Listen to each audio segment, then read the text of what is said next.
দুইটা ছোট মেয়ে স্কুলে যাচ্ছিল। পথে মধ্যে শিয়াল এবং শিয়ালিনী দেখতে পায়। ছোট মেয়েরা স্কুলে যাওয়ার সময় কথা বলছিল। তারা শিয়াল এবং শিয়ালিনী শুধু দু চোখ দিয়ে দেখতে থাকে এবং তারা ভাবে, চলো শিয়ালিনী, বৈশাখী মেলায় যাবে, চলো যাই, স্থানীয় মেলা দেখতে ভালোই লাগবে। চলো শিয়ালিনী, চলো আমরা এখন রওনা দেই। মেলায় কত সুন্দর নাগরদোলা, রসালো জিলাপি, কত কিছু পাওয়া যায়। চলো খাবো আজকে।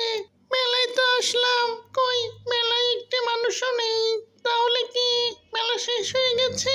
আবার তো সবকিছু দোকানপাট এগুলো রয়ে গেছে। চলো শিয়ালিনী, বাড়ি যাই, অন্য সময় আসবো।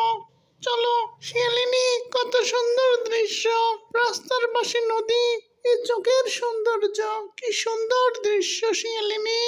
চলো বাড়ি ফিরে যাই, আগামীকাল আবার মেলায় আসবো, অনেক লোকজন থাকবে, ভালো লাগবে। শিয়াল এসব বলতে বলতেই তাদের সামনে একটা ভূত এসে হাজির হয়ে যায় এবং বলে, শিয়ালদা, মেলা তো এখনো শেষ হয় নাই। শিয়ালদা, যাও মেলায় যাও, বৌদিকে নিয়ে এসেছো, মেলা করবা না? যাও মেলায় যাও।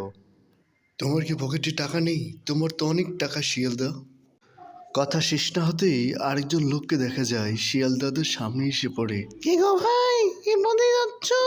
কোথায় যাচ্ছ? মেলায় যাচ্ছ নাকি ভাই? আজকাল তোমায় দেখাই যায় না। তখন লোকটি বলে, না গো না, আমি আমার বন্ধুর খুঁজে যাচ্ছি, দেখি তো এই পথেই যাই।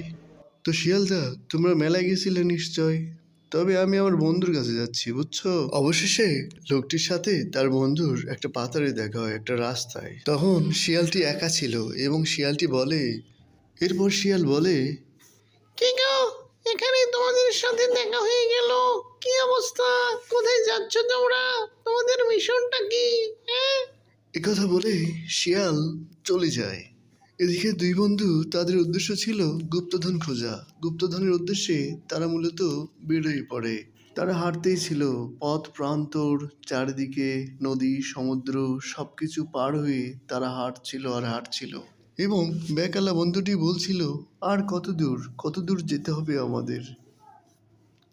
অবশেষে তারা একটা পরিরাজ্যের মতো এইরকম জায়গায় এসে পৌঁছে এবং অনুভব করে যে এটাই মনে হয় সেই জায়গা যে জায়গায় গুপ্তধন পাওয়া যাবে। হঠাৎ করে একটা কঙ্কালসার লোক এসে হাজির হয়ে যায়। লোকটি বলে, কি রে, তোরা এখানে কি করিস? গুপ্তধনে ঘুরতে আসছিস না? গুপ্তধন। একথা বলেই কঙ্কালটি উধাও হয়ে যায় এবং দুই বন্ধু ধাঁধার মধ্যে পড়ে যায়।